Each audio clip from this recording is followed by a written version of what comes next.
Magandang araw sa ating lahat mga boxing fans sa mga panig ng mundo. Ang bakbakan o labanan natin tatalakayin ngayon. Ito po ay sa pagitan ni Kenshiro Teraji kontra Ricardo Rafael Sandoval. Didipinsahan po ni Kenshiro Teraji ang kanya WBC at WBA kontra sa rank 2 ng WBC, rank 3 sa WBA na si Ricardo Rafael Sandoval. Fight schedule July 30, 2025, nagaganapin sa Yokohama. Mamayang gabi na rin po ito mga idol. Sa labanan na ito, tayo po ay maghahig ng sarili ating fight prediction, comparison at analysis. Kung saan po lamang sa ating gagawing comparison, detalyado na inyong malalaman kung saan nga ba naging yamado, saan naging dihado itong mga maglalaban. At inanyahan ko rin po kayo na panoorin ang buong video bilang karagdagang kaalaman. At syempre, makakakuha din po kayo ng mga basihan na posibleng magbigay influensya sa inyong desisyon sa pagpili na sa tingin ko po makakatulong sa inyo o na makapagdesisyon nga, makapagdesisyon. Pabor ba kayo kay Teraji o kay Sandoval?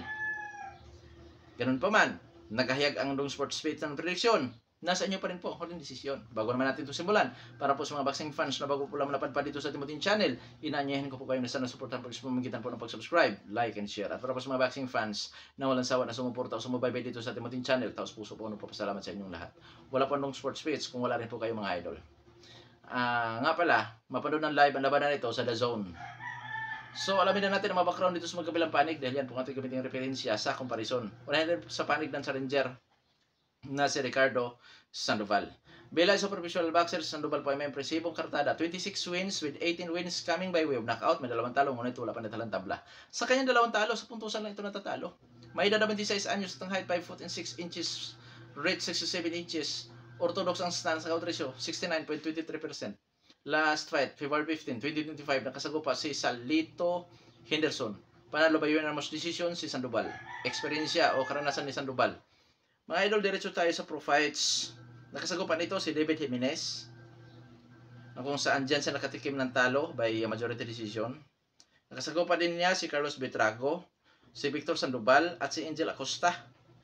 Itong si Angel Acosta, dating world champion po yan mga idols. Si Carlos Betrago naman, kung di ako nagkakamali, dating world title challenger naman yan.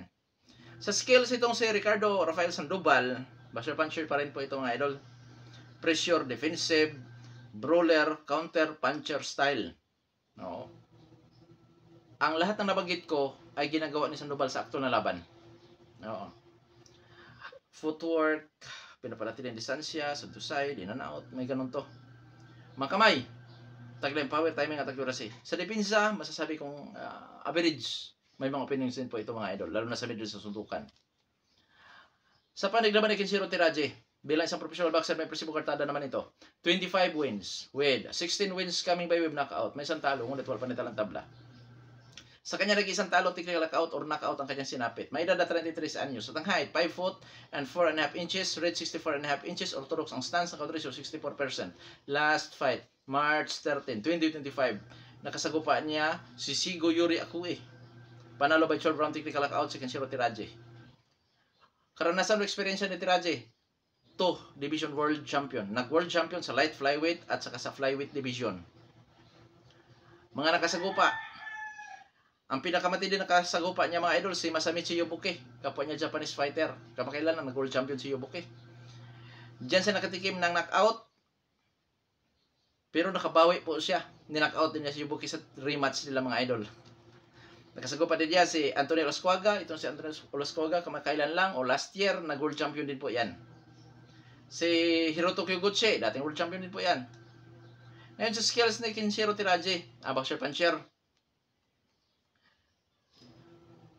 Taglay ni Kenshiro Teraji ang hand speed, power, timing at accuracy. Sa depensa, average na din po. Sa durability, marunong manaka-out. Pero matindi rin po ang determinasyon. So ngayon, dadako na tayo sa ating gagawing comparison. Advantage kay Teraji bilang isang world champion na siya ang darayuhin. Oo, advantage na yan.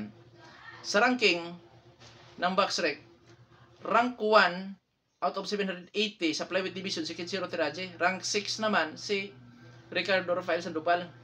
Sa titulo ni Teraji, uulitin ko lang, rank 2 sa WBC, rank 3 sa WBA si Ricardo Rafael Sandoval. Ngayon dadako naman tayo sa physical na appearance.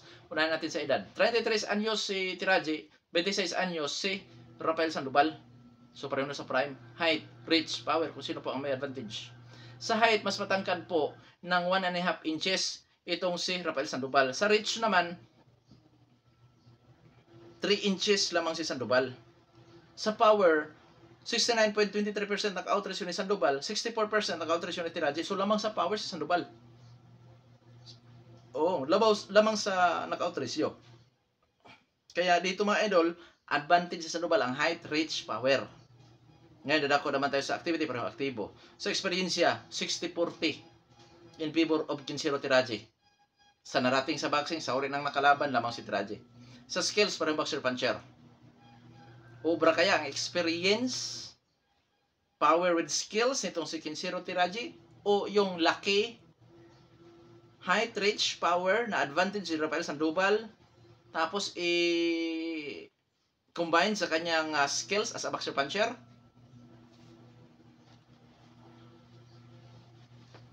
Ang masasabi ko dyan, once na makakakuha ng distansya si Sandoval, yun ang tsansa or pag-asa niya na makapagpatama ng mga solido.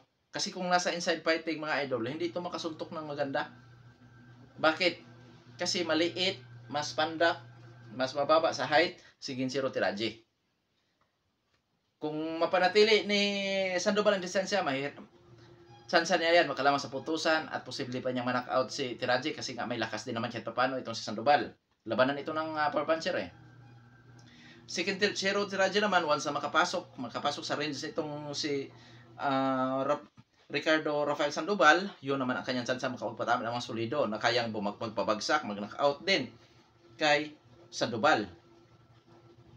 Dito mga idol, sa pagkalahatan sa ating ginagawang comparison, masasabi kong 55-45 in favor of Tiraji. Kasi siya ang world champion, sa kanyang bansa gaganapin ang bakbakan, at hindi po siya basta na world champion lamang dahil nag-2 division world champion po ito. Tapos itong si Ricardo Rafael Sandoval for the first time mapapalaban sa isang world title bout. So wala pa itong karanasan sa malalaking laban. Yan po yun mga idol. So 55-45 in favor of Kinsiro Tiraji. So, dadako na tayo sa ating prediction sa laban. Prediction ko po dyan, Kinsiro Tiraji by unanimous decision. Unanimous decision, split decision. Kasi wala po akong nakitang kahinaan dito kay Sandoval.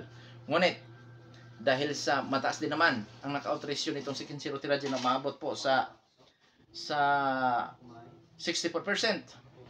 which is power puncher po yan. Siguro makuha ni Kinsiro Tiraji pag knockout kay Sandoval,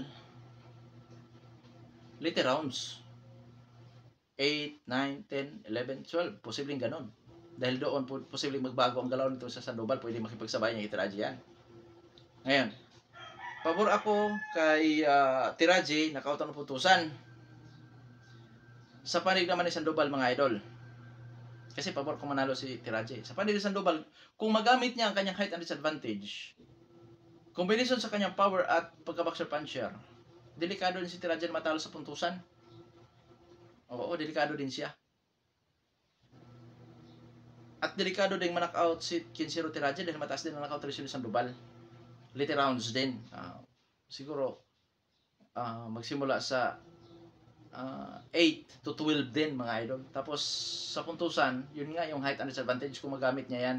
Tapos, may kalamangan pa sa power. So, may tendency talaga na makalamang to o makalamang sa puntusan. Yan kung hindi makuha or yan kung mapanatili niya ang kanyang distansya. Pero kung mapasok siya ni Tiraji gamit ang eksperyensya, dahil hindi na bago para kay Tiraji ang mapapalaban sa mas matangkad din sa kanya, so yun po mga idol ang problema doon ngayon kay Sandoval. Kaya doon siya naging dihado ng kaunti. Pero tandaan natin na ang boxing, hindi lang po yan palakasan, kundi pautakan din. Paano kung maging epektibo ang pagpapanatili ni Sandoval sa distansya? May power din siya, di ba? Kaya hindi katakataka na makakakuha ng panalo din itong Amerikano doon kay Kinsiro Tiraji. Pero mas llamado lang dito si Tiraji ngayon mga idol ng kaunti sa panalo. Konti lang. Ibig sabihin pag konti may tsansa. Ayun nga 60-40, may 60-40 ngang nanalo pa eh. Mayroon pa ngang 70-30 nanalo pa yung 30. Dahil dito po sa boxing, hindi porket llamado piho sa panalo. Hindi porkit dihado ay tiyak ang pagkatalo. Hindi ganun po mga idol ang boxing. Abang, tandaan natin yan. Hanggang dito na lang. Ito po ang Sports Page. God bless po sa ating lahat.